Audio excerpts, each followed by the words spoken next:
నాకన్నా ముందు చాలామంది గొప్ప గొప్ప జర్నలిస్టులు లైక్ గంగాధర్ శాస్త్రి గారు కానివ్వండి, తెలుగు జాతి మొత్తం వాళ్ళ మాటల్ని వింటూ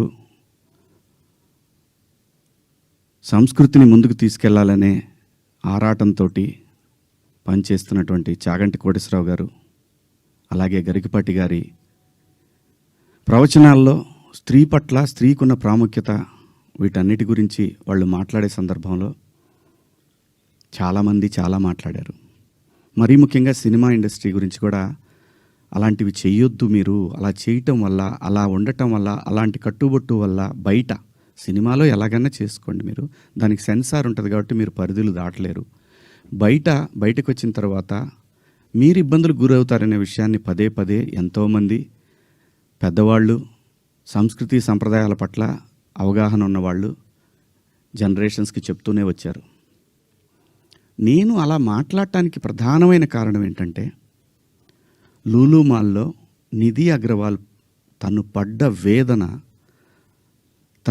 తన కారులోకి వచ్చిన తర్వాత తను ఎంబ్రాసింగ్గా ఎలా ఫీల్ అయిందో అది నా మైండ్లోంచి పోలేదు. వారం రోజులవుతున్నా నా మైండ్లోంచి పోలా.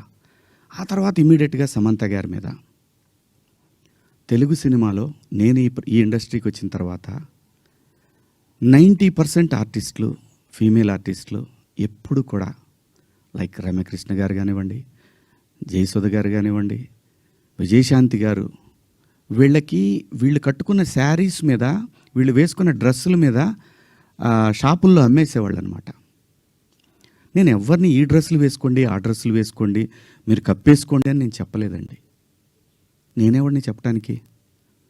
సమాజంలో ఏ రుగ్మత వచ్చినా కానీ సమాజం సినిమా వల్ల చెడిపోతుంది, మీరు వేసుకునే డ్రెస్సుల వల్ల చెడిపోతుంది, మీ సినిమా వల్లనే ఈ ప్రపంచం నాశనం అవుతుందనే మాటలు వింటూ ఉన్నాం. కాబట్టి తరచూ ఇక్కడే బతికి, ఇక్కడే నా కుటుంబాన్ని ముందుకు తీసుకెళ్తూ, నా పిల్లల్ని చదివించుకుంటూ, ఇక్కడొచ్చిన డబ్బులతో చదివించుకుంటూ, సినిమాని ఎవరు అనకూడదు అనే పంతాలో మనం ఎందుకు వాళ్ళకి అవకాశం ఇవ్వాలనేటటువంటి ఆలోచనతో నేను ఆ సందర్భంలో వచ్చిన మాటల్లో నాకు ఇప్పటికి కూడా నాకు నమ్మబుద్ధి కావట్లేదు.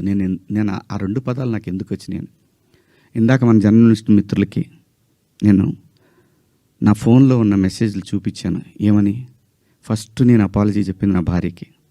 వెంకట గారు మీరు చూశారు కదా, ఎన్ని గంటలకండి? నైటు 1:30కి.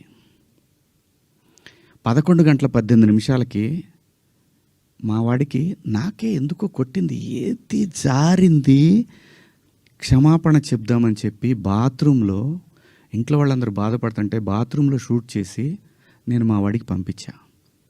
అది మీకు కూడా వినిపించాను వెంకట గారు, వేణు మీకు వినిపించాను. ఈ వీడియో కాదు, ఇప్పుడు చూస్తున్న వీడియో కాదు, అంతకుముందే ఆ వీడియో 11:18 ఉంది. నేను మా ప్రసాద్కి పంపించా, వేసేద్దాం అబ్బా ఎందుకని. అది అందరూ ఫ్లోలో వెళ్ళిపోయింది, పెద్దగా ఏమీ లేదు, ఎందుకు కెలుక్కోవటం అన్నారు.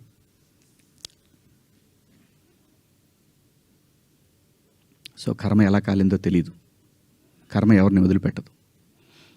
అలా ఆ సందర్భంలో నేను వాడిన 2 పదాలు తప్ప